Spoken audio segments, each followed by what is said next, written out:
Bronya and Sparkle, you said it. Oh, it's so good. Oh my god, so much advanced action forward. Oh my god, so many buffs. It's not that good, guys.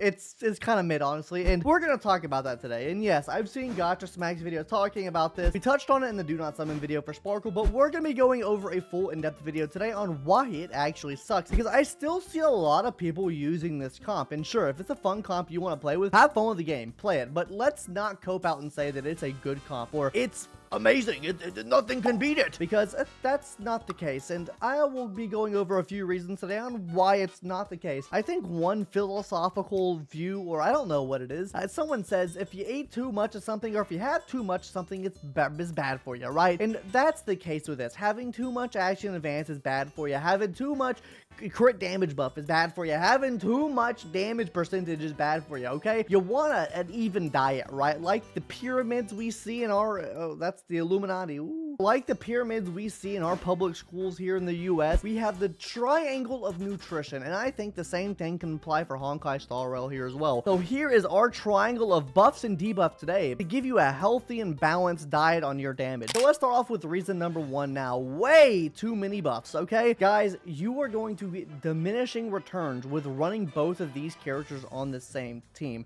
Now, there are also other negatives with running them on the same team together. We're going to get into that in a little bit later in the video, but I just want to touch on here the diminishing returns you're going to be getting. Now, we'll be having some gameplay in the background to show how mediocre this damage can be, right? But the main thing I want to get at here is we're getting a huge crit damage buff from Bronya when she uses her ult. We're getting huge damage percentage buffs whenever we're using Sparkle. The only buff I would say you're not really getting like diminishing returns on is the attack percentage, because realistically you're only getting 15% damage buff from Sparkle, and then plus the attack percent buff that you're getting from Bronya's ultimate move. But overall, you're just getting too much crit damage and too much damage percent buff. If I still have the footage, I'll show it side by side comparison here of a full critted out Yangqing with having 430 plus crit damage versus a Yangqing with like 300% crit damage but having some defense down debuffs as well. This will show you the difference in damage that you get with, you know, over critting your characters, right? This just shows diminishing returns right here, right? You're getting much less damage by running so much crit, so much extra damage, when you could be replacing this character on the team to have a more healthy and balanced diet. I don't know what to say here. A healthy and balanced damage portfolio. Yeah, that's the best way I can describe it there.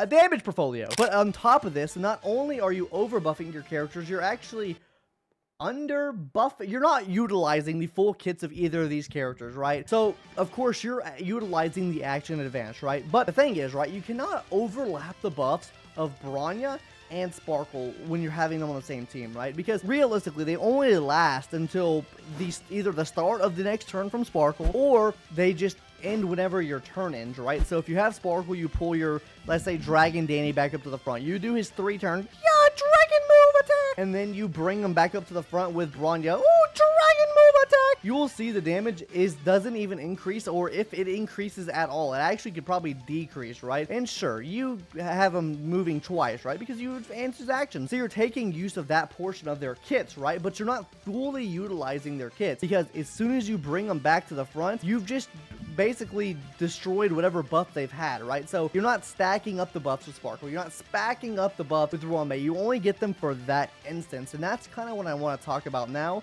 Before we even talk about the SP issues this causes for your team and how that also adds into diminishing returns as well, because it does, I want to bring up like a new terminology here, right? We have passive buffers in the game and active buffers in the game, right? Your active buffers being someone like, let's say, Bronya or Sparkle, right? Where they need to actively use their skill every single turn to buff. Yukong, active buffer, right? There's not really much off-turn damage, right? They're both active buffers. Whereas if you have like Sparkle in a follow-up scenario, I guess you could technically be a passive buffer, but passive buffers are mostly reserved for characters like, let's say, Asta, right? Let's say Ruanmei, let's say Ting Yun, right? Where these buffs are lasting for a certain amount of turns. You use it once, and basically you just use their basic attack, right? And the buffs keep staying up. A passive buffer could be considered for Fushuan as well, because you use her skill and her buffs are actively staying up the whole time you have her on the field, right? And I also believe you should have a healthy balance of passive buffers slash active buffers on the team, right? Or active debuffers, passive debuffers, but they apply to both scenarios, right? I guess a better way to put it would be active slash passive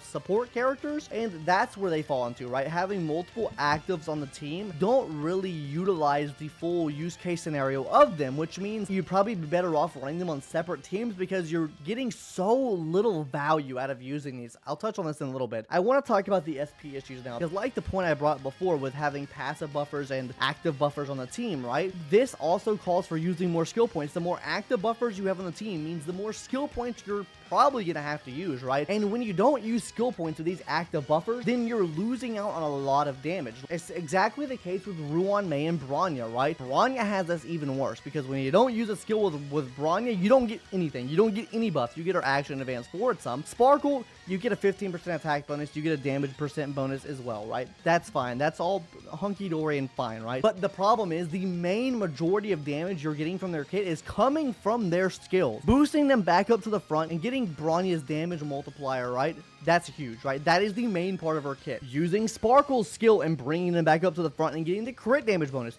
That is the main part of her kit. The skill point is not the main part of her kit. That's what they use as a selling point for her kit. But the main part of her kit is the crit damage bonus she is providing. You can flame me in the comment section for that if you want. The main part of her kit is the action advance and the crit damage buff that you're receiving from it, right? And if you're not actively using these skills, why have them on the team? There's no point of having these characters on the team. You could slot in someone much better, like an Asta, like a Pela, like a Ruan Mei. Realistically, you could even slot in a sub DPS and probably get more value out of that than having this character on your team that you're underutilizing. And you could literally put that character on your second team for mock and just have a much better time playing the game. Put ones in the comment section down below if you agree. Put twos in the comment section down below if you don't agree with me. Only Sekapoko viewers will know that take. Now, as a quiz for everyone now, I'm gonna pull up this little tier list here, right? Don't worry about this, right? Don't worry here, okay? I'll put don't worry, okay? Because if we don't worry about this right now, what of these DPS, because these are the DPS we have in the game right now. This is every single DPS in the game, unless I'm missing one down here for some reason. Oh, Hook, my bad.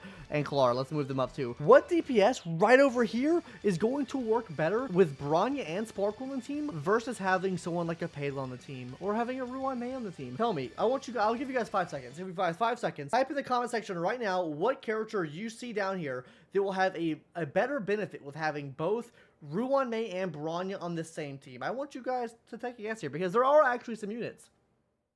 Okay. 2, 1. Okay, cool. Let's talk about what units are good right here, right? Arlon. Cool. We're gonna put Arlon here. We're gonna talk about why they're good in a second. Let's bring up a Mr. Guy right here. Mr. What's his name? Don Hung, right? Let's go ahead and bring him up here too. We have physical MC. Yes, we can even bring Serval up here, right? We can bring Serval up here, right? Actually, no, I'm putting Serval back down here. She doesn't count in this tier.